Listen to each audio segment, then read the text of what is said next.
Welcome everyone, and this is going to be the first video of the fungi refactoring progress videos. I asked you guys if you wanted me to do these. Some of you said sure, so why not? So what am I doing? And I mentioned before that I'm actually refactoring fungi, so I'm going from the ground up rebuilding it again, because in the last couple of months we've been doing a lot of prototyping and a lot of different things. Like I introduced ECM or ECS framework. I started experimenting, moving away from matrices and started doing more transforms, just doing transforms purely. So a lot of that was all mixed in, and it's like a big mess. And I did a lot of armature and IK stuff that was a big piece of the last couple of months, and it just created a lot of big messes to the code base. And I felt like the code base has got escaped a little bit, so I'm going back and I'm going to start rebuilding it from the ground up. And I finished the first milestone. So the first milestone is really to go back to the roots of what fungi was originally supposed to be, which was kind of just like this simple graphics framework. Very simple.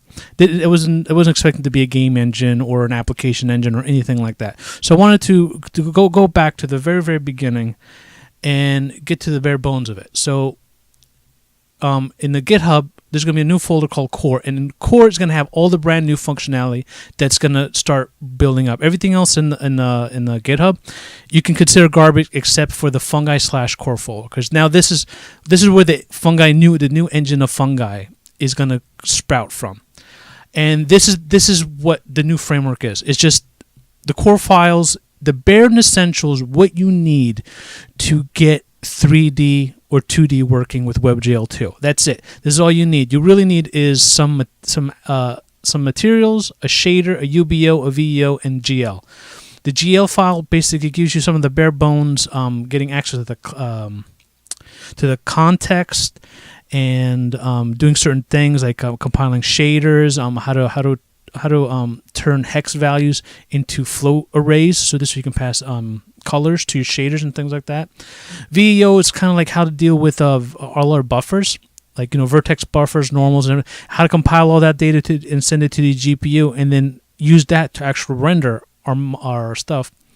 UBOs, those are different ways to pass data to the shaders. It's kind of like more of a universal thing. So this way you can have like one buffer width of data that can be shared amongst all your shaders. So this way you only upload it once and all your shaders automatically have it, instead of having to push them to every single shader every time you load them up. So it's more of a global shader thing, and it uses the new byte buffer thing. So this way you can do everything on the CPU, like you can fill the entire byte buffer array, and then push it all up to the GPU in one go. And like a long time ago when we did UBOs, we actually pushed each variable at a time. So this way we can do the entire UBO and push it once, which would give us a nice, slight, you won't notice it, but it is performance gains. Shader uses the shader framework that kind of been building up for the last 2 years. So this way we can create shaders very quickly. Materials just extend shaders. So this way we can have several instances of a shader. So you have one shader program, and then you can have different sets of uniforms that you want to pass, and then you can just use that. And something somewhat new existed in the previous engine, where it was stored in the fungi.js file. Now I broke it out and it made its own little class file, and it's called cache. And it's the same thing. All it does is every time you create a material, a shader, or a VBO or UBO, it just gets stored into an array that you can then recall later, or it actually gets stored in a map object. So that's really the gist of it. And then I'll quickly look at the code real quick. And I created 3 test files to really test everything. And the first file is test.raw. Right?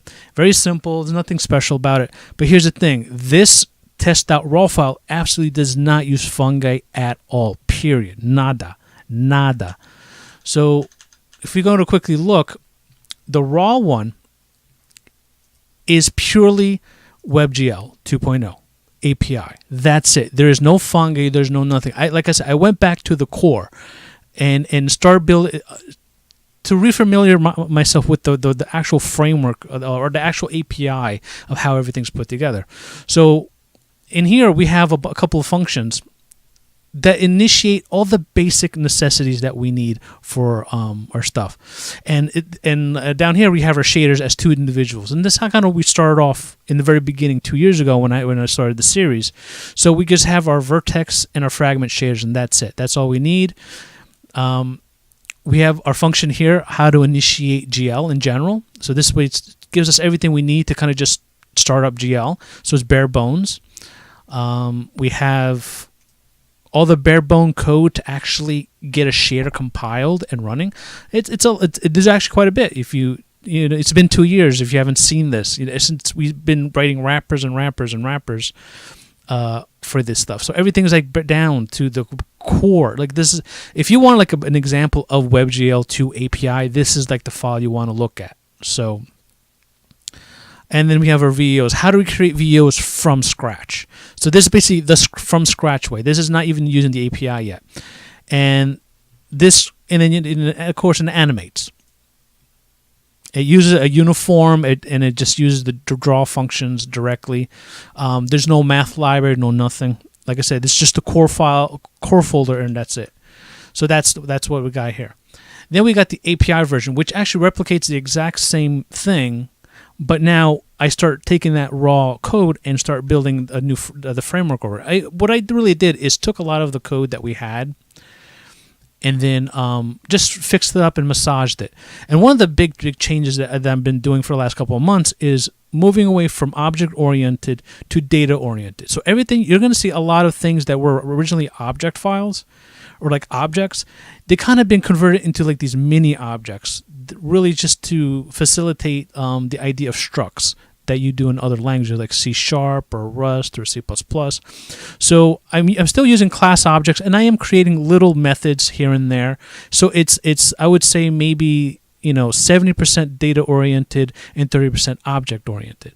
So I'm doing a shift where it's kind of like a hybrid. I don't want to completely say I don't want to do object oriented, because there's a place for everything, and object-oriented does work. So I really think when you do these things, you should kind of experiment and focus what really works for you and what works for what you're trying to program. So I'm going toward this hybrid thing where I'm going to do a lot of data-oriented things, but still keep object-oriented, because sometimes it makes perfect sense.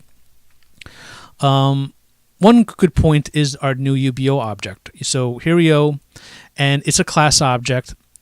And this is our constructor. So this is, to me, it's like this is where I'm defining my struct.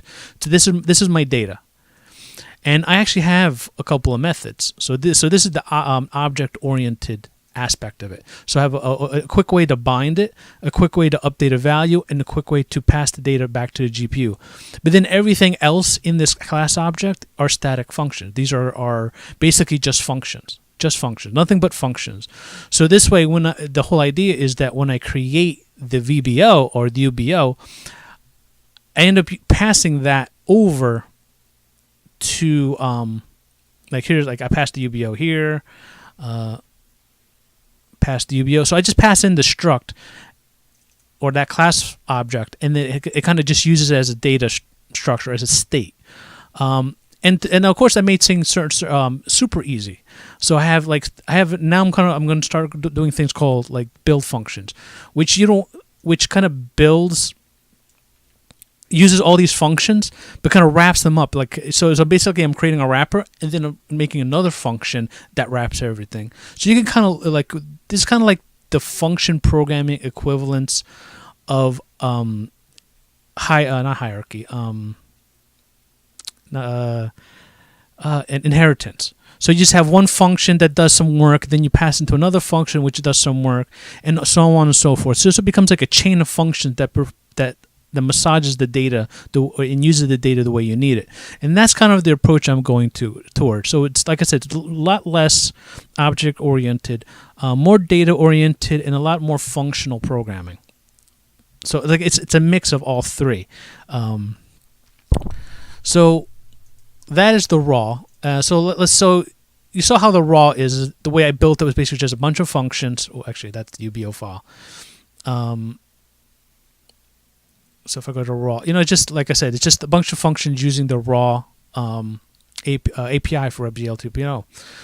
So now as you can see, now we're going to use our old our shader framework, which we have everything kind of put together, where we have our everything kind of like it's one file, and which is broken down into different chunks. So this way, instead of having like, so this we can have a file that we download like we've been doing for the past over a year now, and this way we can store materials for every shader, and then we have shader information. So this way we can just load it all up in one go, and we don't have to actually build the shader. So like this is like a nice good wrapper, nice simple shader framework that we've been having. So like I said, this is nothing new, but I'm just kind of rewriting. And this is what the API and the API now looks like, starting to look like. You just initiate, then you say fit screen, set the background color, and then you clear the screen. And here's like an example of how to build a UBO now. Building UBO now is now to me a lot simpler. The way I kind of restructured everything. You give it the name, I forget what that property is, and then you just kind of give it an array of all the bits, like the variable names and the types. And it just quickly builds a UBO, and you're done. It's one line of code. This stuff, like this makes it super easy for me to store things as JSON files. So I can have like a list of like a JSON file with all the UBO information, and this stuff can be arrays, and it makes it easy to kind of just say, okay, I'm going to go through this JSON file and just build these UBOs dynamically. So that's another approach that I'm trying to think about, is like I want to build these things more with configuration files in the future. So that's why this more structured like functional programming makes things a little bit easier. Dealing with shaders, I made shaders a lot, like I said, it's more functional, but I made it actually the code is actually a lot easier than it was in the past. So now I have like before I actually had built things as a class. Before this, it was like a shader object, and then I had a bunch of functions that I had to import. Now I kind of built everything in one go. Like here, like I said, it's following the exact same idea of what it did with UBO. Now shader, I don't think shader even has any actual methods at all at this point. I also structured my code a lot simpler. So if you see the indenting, it's because I can then fold away entire sections. So the parsing is now done as static functions that exist under the shader class. And let's see. So there's only now, like a lot of these used to be like part of the object. So now the object only has 3 methods. Everything else is just pure functional programming, and this is the data structure. So shaders in general, the shader object has been simplified. So like I said, that's all the data we need, and this is all the methods that object really needs. Just reset, how to bind it, and just how to set a uniform. That's all we need for a shader. And building, like I said, building a shader is really easy. We just parse the data, and then get the JSON file, which is down here. These things get converted into a JSON an object, and then we just pass that object to build shader from JSON and call it a day. There's also a build function where I just pass in the name and just the actual text of the shader. So there's actually several build functions now. Like there's only 2 right now: build from JSON, which makes super easy, and just a build if you want to build something more manual. If there's no shader, we're exit out. Else we build materials, and materials used to exist with the shader file. I broke it out to make it easier, and like I said, it still follows the same new structure, everything else. So there's more functional, and then there's object oriented. And object oriented tends to follow the exact same thing. Here's a quick bind, something how to apply it, and then a way to just do quick update. Because I like to do chaining, and chaining makes things. If I use it as an object, it's a lot easier to chain things than it is in functional programming. So yeah, and here's a way how to build VAOs, and then we just draw. So this becomes the API version of it. And then we have one more example, what I put together, just the final proof of concept. It's the 3D version. Now, how do I implement 3D? Without any other wrappers, just the core file, no math library, nothing at all. Like I said, the main focus of this first milestone is to create a core. a starting point for any project. Similar kind of to like 3.js. With 3.js, you just have all these little bits and pieces, and you can just start building your application like that. Fungi has always been a lot of heavy wrapping to make things simpler. So like I said, I'm going back to things that are more bare bones. So, and here's an example of how to build something in 3D without actually having other than those files. And this is the example: the grid floor with a camera, and then that rotates. And again, like I said, this has no math library. The only math I have is I just made a math for class on this page. It was just a couple of functions. The only functions you really need to bring in 3D, like to actually, like, there's actually more functions here than you need. Like first you need an identity for the matrix 4. You need the perspective to create your projection matrix. And then all you really need is this function. These three, translate, from Euler, and invert, is to build the view matrix manually. Like that's how I first started. I first started just building the view matrix manually. But the look at function for a matrix 4 actually creates the view matrix by default. So you don't have to do an invert, you don't have to do translate and all these other things. You just say, this is where the camera is, this is what I want to be looking at, that's the up direction, the end. And it actually gives you a completed inverted object. That's just how look at for matrix 4x4 objects look in a lot of libraries. So like I said, that's all you really need. You need an identity, a perspective, and look at. And that's all you really need to get started to bring 3D to WebGL. Because like I said, WebGL isn't a 3D framework. It's a rasterizing framework. So you have to give it all the math that actually calculates all that 3D stuff. And that's where the projection matrix come from. So you need the projection matrix to turn 2D into 3D-ish. And then you need the view matrix to kind of give you a camera. And that's all it is. And like I said, I didn't create any fancy objects. I'm just using what's available in JavaScript. And I'm just loading in all my APIs.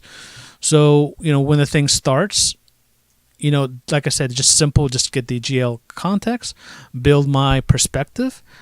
This is like my test version of how to build a view matrix. Like I said, but the dynamic loop doesn't use this. So this is kind of like one example. How to build, like I said, I'm building a different UBO. So I'm actually going to, for going forward, I'm not going to do a UBO transform. I'm going to do UBO global because that name makes more sense. So I'm really starting to clean up the terminology for fungi moving forward. Shader, very easy, and materials. And then the grid floor object. And grid floor is very simple. It's just building that vertice array and then passing in, into our VAO, and I have a build function. Just say, I want to give it a name. I'm going to say all my vertices are 4 components instead of 3 because I like to use 4 components sometimes when I want to shortcut with the coloring. And here's my vertex array. Done deal. So you really only have 2 functions. You have 3 matrix form functions and 1 function to help you calculate all your mesh data, which is dynamically created. You have your shader. This is our old VecW color shader. I fixed it up. So this way I use our global matrix. And in the future, I'm going to combine these 2 as 1 object because there's no point of having all these shaders calculate 2 matrices. But I wanted to keep this simple. So projection and view matrix is just kept separately just for this example. Ideally, for optimization, you should compile these, or you should multiply them together on the CPU, and then pass it to the GPU so the shaders can handle it. So this way, you're offloading a lot of work that the GPU doesn't really need to do. There's no point in multiplying these together. And that's it. And that's how this, like I said, just bringing those 2 matrices together brings 3D to the 2D world. And that is the new starting point of fungi. So if you want to build your own game engine or your own application engine or your own 3D rendering engine, Fungi/Core has everything you need in there. All the bare bones, all the necessities, everything is nicely commented together. This is the cache. Like I said, cache is very simple. It's just basically dictionaries, map objects. GL is very simple. Like I said, everything's broken out. I am very, even with the line, the tabbing. Like I said, it's now makes it easier to kind of quickly go in and you can just go through and find your stuff. Lots of comments. I changed how my comment styles are to make things more visually easier to understand and to visually see the separation of logic within functions. Because sometimes functional programming can get long, and that's why I like to do a lot of these things. So, yeah, like I said, if you want to come in and you want to start building something from scratch, this is a great starting point. You can choose your own math library from this point on. You can decide to choose what kind of framework you're doing. Like, I'm going to continue doing ECS, but I'm going to redo ECS a little bit. That'll be the next milestone video. It'll be just the application layer. Right now, I'm completed the core layer for the most part. The only thing I haven't tested was textures and things like that, but that'll be in the future. I'll just update the core folder with textures and probably FBOs, frame buffers. But like, you don't really need frame buffers unless you're doing some really crazy rendering. And that stuff is a lot of object oriented. Like I said, I need to fix it up so it's more data and functional and a little bit less object oriented. So that'll be in the future. So that's the gist of it. And the main reason I really want to redo it, like I said, it's a big mess. But this year, I'm going to focus on getting IK rigs, my own version of IK rigs working like beautifully. That's my goal to reach at some point this year, is to get 3D characters loaded in and animating and doing amazing great things. Let's see. A lot of you probably have not seen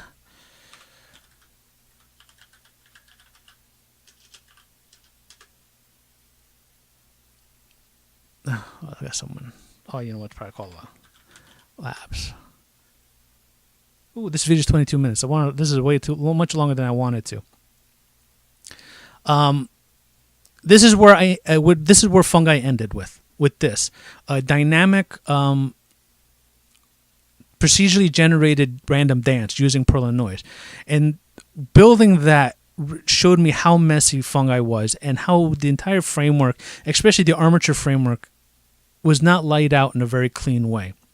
And same thing with the ES framework, wasn't laid out perfectly, made certain things, and having this mix between matrices and transforms and all the other things, too much going on, and just made this difficult.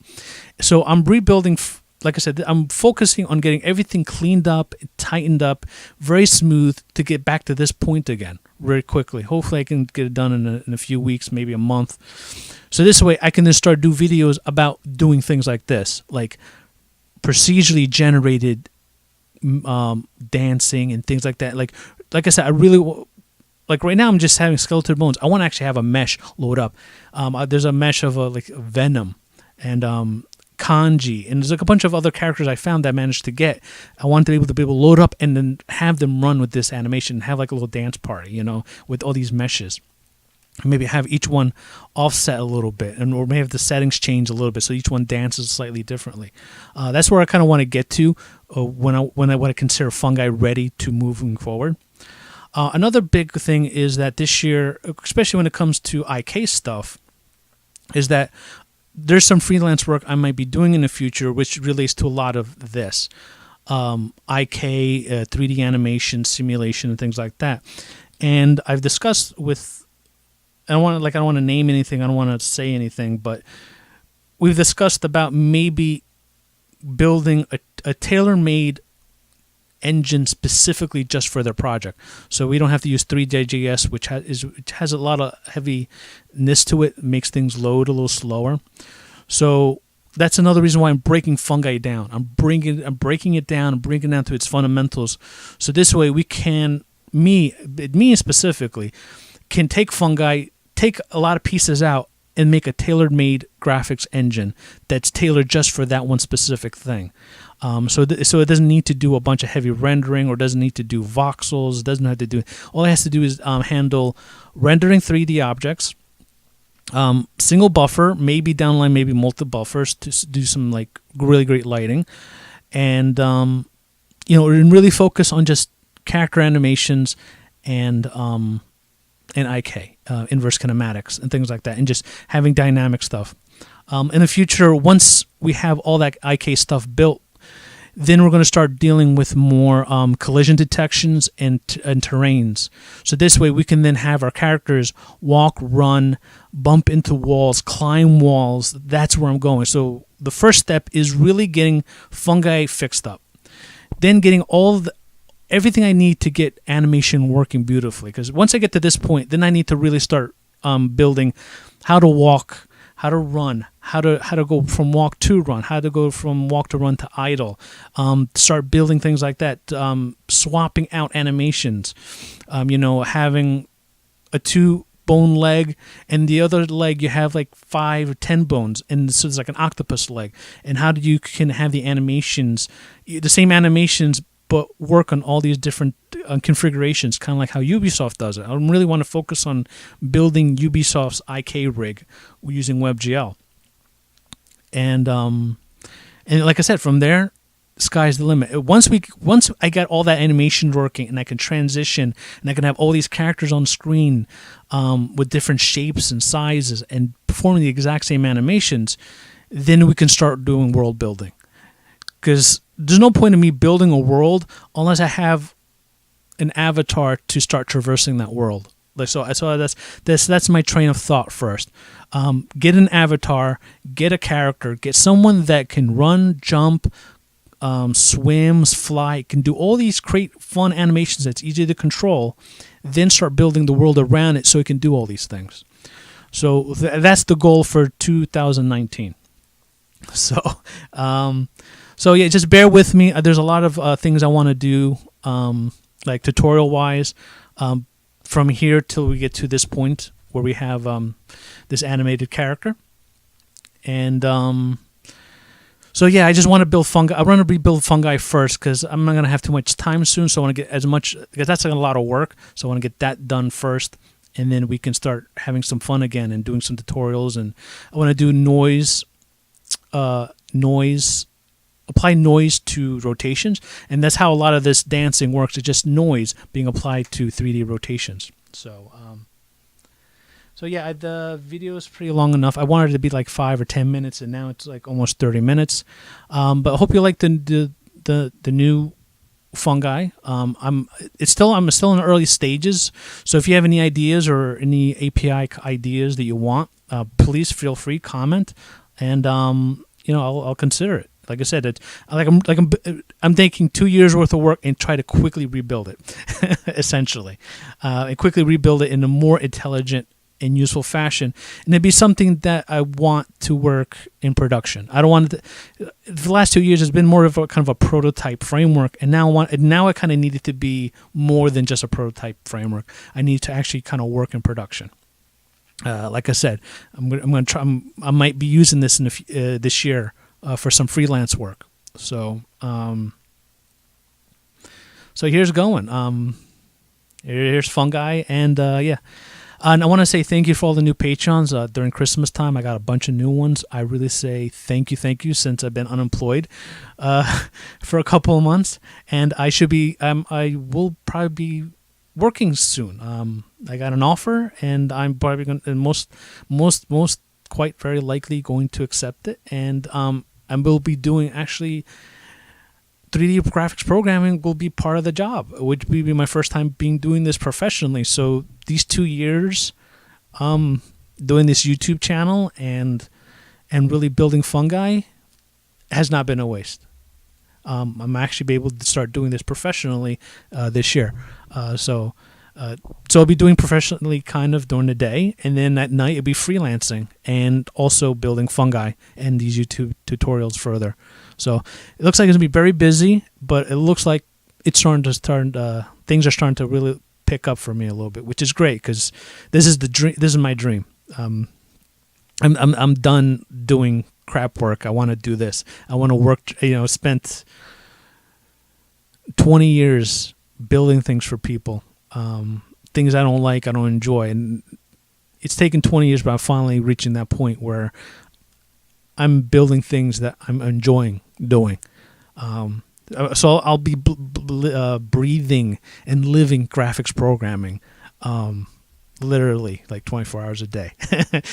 Maybe I'll get sick of it. Who knows? Probably not. Like I said, this is 20 years coming, and I've only spent the last 2 years actually working towards this goal. So, like I said, the one thing I can tell people is that don't be afraid. Just do it, even if you think it's going to be a waste of time, and if it's just going to end in failure. Just do it anyway, because 2 years ago that's how I thought, and look where I am now. I'm actually going to start doing this professionally, both in freelance and like full-time job. So just do it, man. Just freaking do it. And let me end the video now, and I'll see you guys in the next update.